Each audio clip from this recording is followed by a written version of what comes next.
दोस्तों, क्या हाल है। ये हमारा पहला ब्लॉग है। आशा है कि आप लोग मुझे सपोर्ट करेंगे।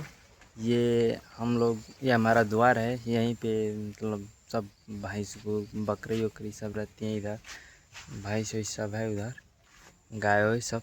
तो हमको भी यार सपोर्ट करो। ये हमारा द्वार है। द्वारी पे मैं मतलब बना अभी पहला ब्लॉग है।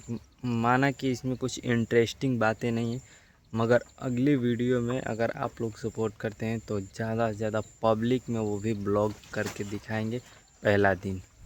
ठीक है, तो आप लोग भी यार सपोर्ट करो मुझे, तभी यार कैसे होगा, हम लोग भी समझ रहे हो। ठीक है, तो सपोर्ट करो।